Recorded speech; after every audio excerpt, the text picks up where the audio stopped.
इस वीडियो में बात करेंगे हम ब्रश टूल के बारे में। ब्रश टूल को कैसे यूज़ किया जाता है। सबसे पहले हम एक नया डॉक्यूमेंट खोलते हैं और वेब के लिए लेते हैं 800x600 पिक्सल। ओके, तो ये हमारे सामने डॉक्यूमेंट खुल जाता है। तो ब्रश टूल को यूज़ करने के लिए हम ब्रश को सेलेक्ट करते हैं। उसके बाद जो कंटेक्स्ट मेन्यू वो चेंज हो जाती है। यहाँ से हम ब्रश का साइज़ और उसका टाइप चूज़ कर सकते हैं। जैसे ये ब्रश हमने ले लिया, यहाँ से उसका साइज़ और छोटा कर दिया। ये ब्लेंडिंग मोड्स होते हैं जिनके बारे में हम आगे जानेंगे। ओपेसिटी यानी कि ब्रश जो हम अप्लाई करने वाले हैं वो कितनी दिखेगी। फ्लो यानी कि हार्डनेस जो ब्रश की है वो कितनी होगी। जैसे अगर हम 100% फ्लो पे अगर कोई लाइन खींचें तो इस तरह की होगी। उसी तरह अगर यहाँ पे ऑलमोस्ट 50 के आसपास अगर खींचते हैं तो उसके कलर में थोड़ा सा डिफरेंस आएगा।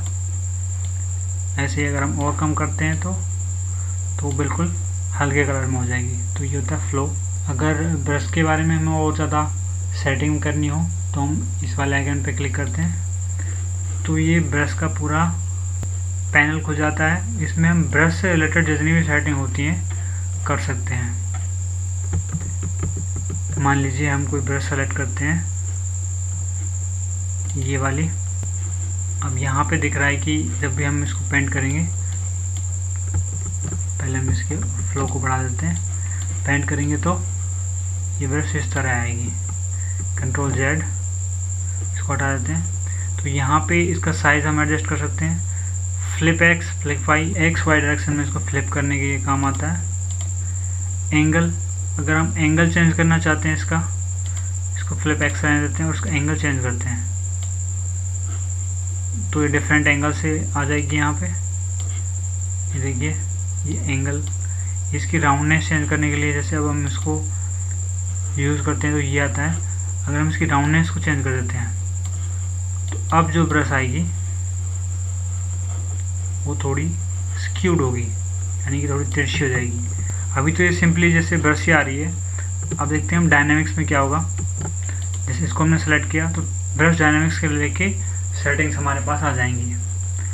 मिनिमम डायमीटर यानी कि सबसे छोटी जो हमारे पास ब्रश होगी वो कौन सी होगी। तो हम इसको 28 कर देते हैं। 28, तो सबसे छोटी ब्रश होगी हमारे पास 28, बाकी इससे बड़ी होंगी सारी। ऐसे ही एंगल जेटर, यानी कि जितने भी हमारे पास ब्रशेस में जो लीव्स आए हैं वो अलग अलग एंगल से आए। राउंडनेस जेटर, यानी कि जब हम ब्रश को यूज़ करें तो इसमें कुछ पत्तियां कुछ ऐसी भी हों जो पूरे एंगल की हों। मिनिमम राउंडनेस यहाँ से हम सेलेक्ट कर सकते हैं कितनी होगी। ऐसे स्कैटरिंग है। स्कैटरिंग में अभी तो ये बस जहाँ पे हम ब्रश स्ट्रोक को लेके जा रहे हैं वहीं पे ये स्कैटर हो रही हैं।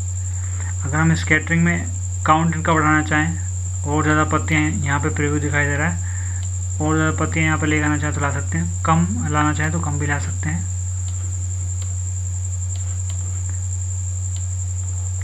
अब ये यहाँ से अमाउंट ऑफ जो स्कैटर है वो कंट्रोल होता है, यानी कि कितनी दूर तक हम इनको बिखेरना चाहते हैं।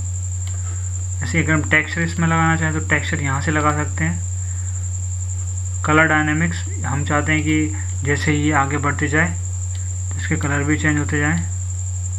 ह्यू जेटर, मान लीजिए यहाँ सेट कर दिया। अब जब हम इसको यूज़ करेंगे तो डिफरेंट कलर की इसमें लीव्स आएंगी। तो ये काम होता है ह्यू जेटर का।